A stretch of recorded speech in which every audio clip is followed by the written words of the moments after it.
feelings, of course, it will not learn. They talk about school-community relationships and learning environment, which should also be very, very motivating.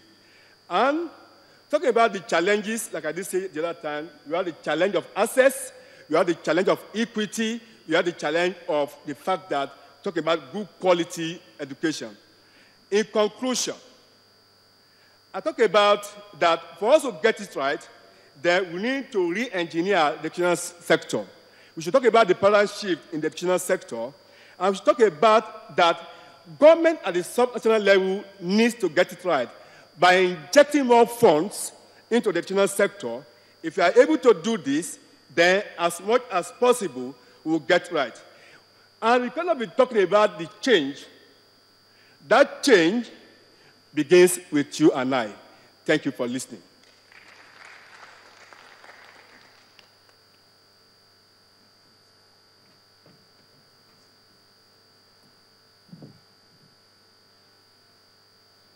Thank you very much, Professor, for that lecture. I will not in any way try to sum up, but I'd like to draw your attention to the fact that we have to think about what we have been saying in terms of policy, in terms of what practices we have introduced lately that may be very good, but that may not be very good for the future, and one very particular thing why people go abroad. They say they cannot get into our universities. But we also know that at the secondary school level, we could improve our teaching by improving our teacher education.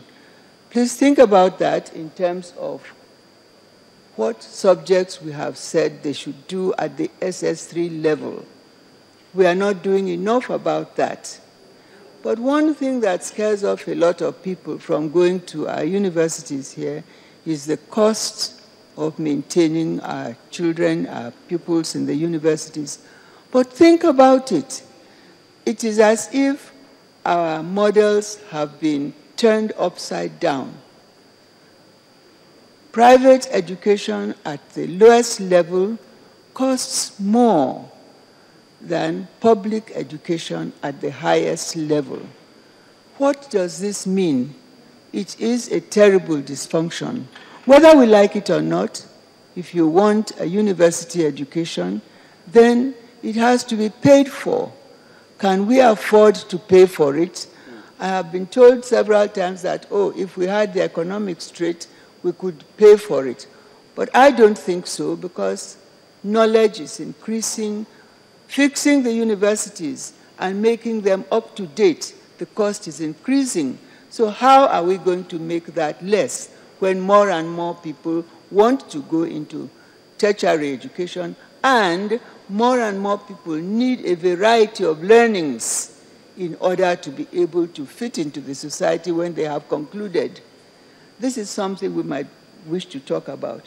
But at this stage, I am not sure whether there is time for all you are here. Thank you. So the presenters, we have only one. Yes. Thank you very much, Madam Chairman. Thank you very much. Please give her a round of applause. And of course, the presenter himself, Professor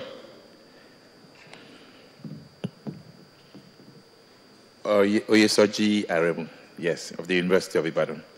I went blank there for a moment.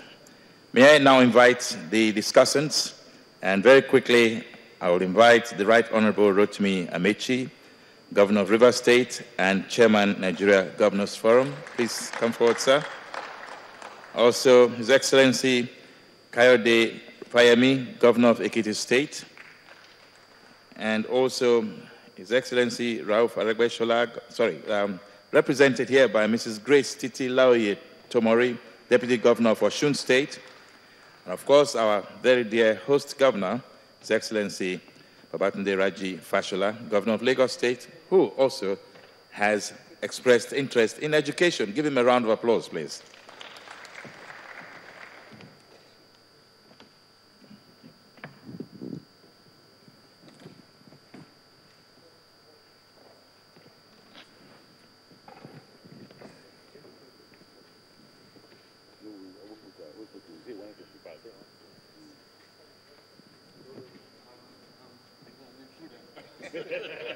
So let me take the fringe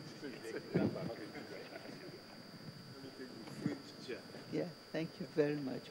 Distinguished ladies and gentlemen, the subject of education is very wide and very deep, and at this moment, very troublesome for all of us, but even more so for our leaders. So forgive me, sir, forgive me, Your Excellencies, if I only ask you to speak for 5 minutes each, knowing that you can say a lot more, but maybe you'll pick your best topic to address the congregation, because each person has a multitude of things to talk about. Sir? Oh, sorry. Your Excellencies, distinguished ladies and gentlemen. It's difficult to discuss education. It's very wide, and I will just do a quick summary so I don't kidnap the microphone, and to allow others to express their views. Basically, if you look at education, you've not dealt with the issue of laws. Because if you look at the Constitution, primary education is the responsibility of the local government councils, and they lack capacity, both financial and human capacity, to deal with that. And education is simple. If you start with a faulty foundation, then the substructure, everything will go. That's basic. So if you produce for us people who can't speak English, that will speak only Ikwere, then at the secondary school level, they will speak Ikwere. At the university level, they will speak Ikwere. No matter what you do, they will just speak Ikwere. The foundation, therefore, is basic. So you need to look at the constitutional provision that puts that responsibility in the hands of local government councils. We need a review of that so that the state governments can take that responsibility. We've done it in Rivers State, but what we did was to get the local government to concession primary education to us. Now, you've talked about funding. You also have to look about inspection. There has to be officers who go to ensure that the responsibilities of teachers are put in place and that they can perform those functions. In Rivers State, we passed a law we call the Quality Assurance Law.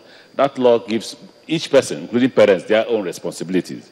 And it makes it in such a way that if Rivers State government has the responsibility to discharge from the inspection reports, that responsibility must be discharged immediately. If not, there's a consequence on the governor. At the same time, there's a consequence on the commissioner, just as there's a consequence on the principal of the school. Now, what I'm trying to do is to point out the areas you didn't look at. If you talk about funding, you also have to talk about not just teacher training. What the federal government has done now is try to, just eradicate or eliminate or close down teacher training colleges. I think we should reintroduce those special schools. I'm thinking about it before I leave government, to reintroduce teacher training colleges where specific, children will be trained just purely for the purpose of teaching, and possibly introduce free education at that level. Ensure that everybody that goes from primary, secondary to that teacher training colleges and then to University of Education will be paid for by the Rivers State government. If you do this, then you look at the policies of government. You have to look at what policies the federal government may have put in place in terms of curriculum and all that, and the relevance of such curriculum to the development of the state or the country.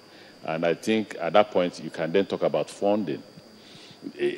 I was sharing this with Babatunde Fashola. It is not the environment that makes education. It's the quality of teachers and the education that the teacher can impart on the children. And he was talking about the environment in which he read law at the University of Benin. It wasn't as wonderful as the University of London, but he named up to 5 lawyers who graduated from that university, and they are all SAN. Thank you very much. Thank you very much indeed. May I ask the Deputy Governor of Osun State, sorry.